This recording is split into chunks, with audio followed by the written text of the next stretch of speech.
So Alan, we've all heard obviously the stories with Sam. One of the things I'd like to ask you is the press. What's your views on the press about what they've done?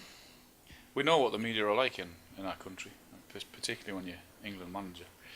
There's only one person you can blame, and that's Sam himself. I'm sure every day that he looks in the mirror and thinks to himself, "I've been an idiot," because it was his dream job. It's such a shame in the way it's happened, but it's happened, and I didn't think we could go any lower after the Euros when we were beaten off Iceland, but we sort of hit rock bottom last week. And I suppose the one positive now is that the only way we can go now is upwards. So hopefully it's onwards and upwards. So you don't blame the press at all for what's happened?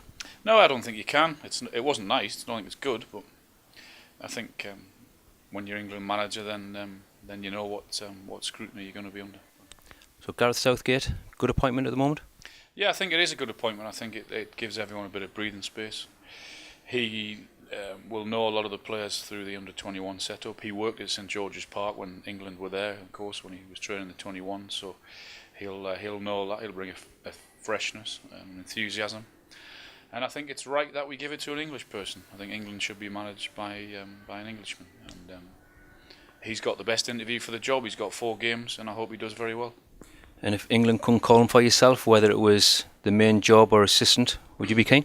Well, I wouldn't, because I haven't finished my coaching badges. I've done 2 of the 3. I haven't done the other one, and that's what they told me in the summer, and I haven't done them as yet, so I wouldn't be getting the job.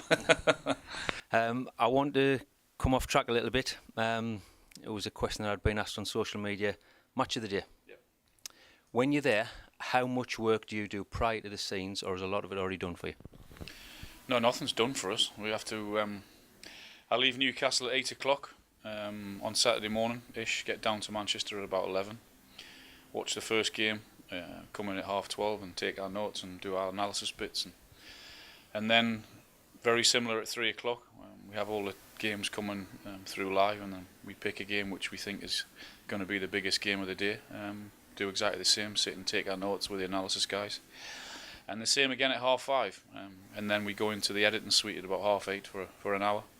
Look at what we've done all day, and then go and get ready and go and sit on stage at about 10:15, and then we go on live at about 10:30, finish at midnight, and then jump in a car and back to Newcastle. So it's a long old day. It's a good day though. We get to watch football, so it's not so bad. Yeah, do you get to watch the Sunderland games though? I'm a Sunderland fan, unfortunately. I've got to watch them now and again, unfortunately, but it hasn't been pretty viewing this year, has it? No, I mean, obviously this is the North East Football Show, so we need to include Sunderland, Newcastle and Middlesbrough. If you can tell me how you think all 3 will do. I think Sunderland will have a long, hard season. I think David went into the job expecting to get more players in than he has done.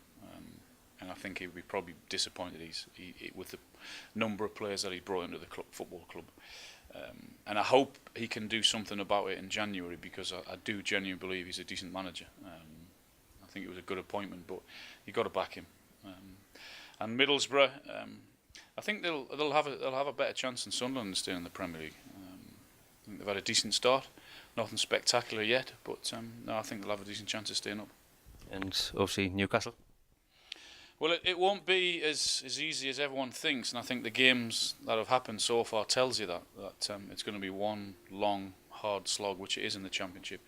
But they should have enough to get up. I mean, particularly with the money that they've spent, they've certainly got the right guy in charge, and it looks as if he's been able to do things his way, which is vitally important, which is probably one of the reasons why he stayed.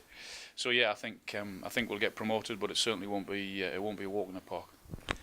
Finally, our very own Steve Wraith got his own cushion now. I don't know whether you know, Steve, how he's got his own cushion. Right. The last time I saw you were at South Shields, and a lady asked you to sign a Sunderland badge on a coat. I don't know whether you remember that. No.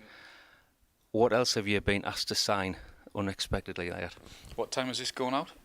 Oh yeah, 7:30. Yeah.